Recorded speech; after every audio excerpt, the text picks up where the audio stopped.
اعوذ باللہ من الشیطان الرجیم، بسم اللہ الرحمن الرحیم۔ آج کی ویڈیو کوئی بلاگ نہیں ہے، آج کی ویڈیو تو ایک ٹریبیوٹ ہے، ایک چھوٹی سی ڈاکومنٹری ہے اس انسان کے بارے میں جس نے پاکستان کا نام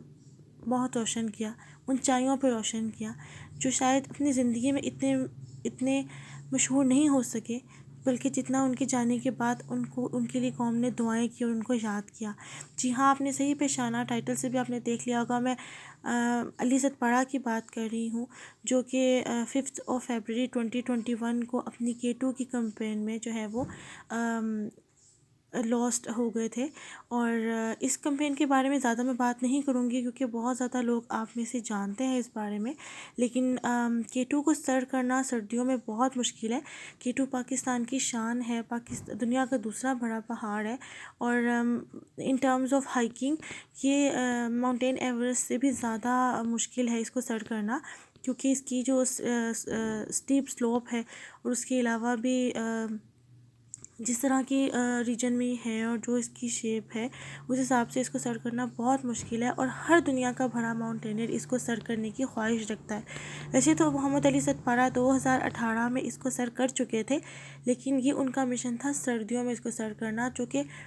کہ انتہائی مشکل کام ہے اور بہت کم لوگ ایسا کر پائے ہیں، اور اس کی ریشو بہت ہی کم ہے۔ تو ستپارہ کی جو ٹیم میں تھے آئس لینڈ کے جون سنوری تھے، اور اس کے علاوہ جو ہے ایک اور تھے جون پیبلو مور پریٹو، ان کے ساتھ یہ جا رہے تھے، ان کے بیٹے ساجد بھی تھے، لیکن ان کو انہوں نے 4 فیبرری کو واپس بھیج دیا تھا آکسیجن کی میل فنکشننگ کی وجہ سے۔ تو باقی لیکن یہ ہے کہ بوٹل نیک پر پہنچنے کے بعد یہ لوگ مطلب واپس نہیں آ سکے تھے نیکسٹ نائٹ جو کہ پلان تھا، اور 5 فیبرری کو یہ لوگ جو ہیں اس پہاڑ سے کہیں کھو گئے اور پھر نہیں ملے۔ تو پاکستان آرمی نے بہت کوشش کی ان کو ریسکیو کرنے کی، ڈھونڈنے کی، لیکن انلکیلی وہ نہیں مل سکے۔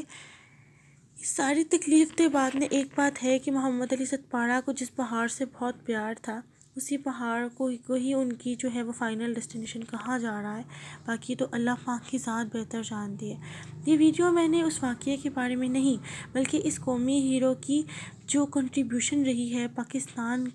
کے نام کو، پاکستان کے ہرے پرچم کو اونچائیوں تک پہنچانے کی، یہ بیسیکلی اس کے بارے میں ہے۔ تو اب ان کی اچیومنٹ پہ بات کرتے ہیں کہ انہوں نے دنیا کے 8 بڑے پہاڑوں کو سر کیا ہے، جس میں نانگا پربت بھی ہے جسے کلر پہاڑی کہتے ہیں، اور اس کو بھی انہوں نے جو ہے وہ 2016 میں سردیوں میں سر کر لیا تھا، اور اس سے پہلے بھی یہ اس کو سر کر چکے تھے، اور اتنے کم وسائل کے باوجود صرف اپنی ڈٹرمینیشن سے اور اپنے اس شوق کی وجہ سے یہ کر پائے ہیں اس چیز کو، کیونکہ ظاہر سی بات ہے اتنی فیسلٹیز جتنی باہر کی ٹیمز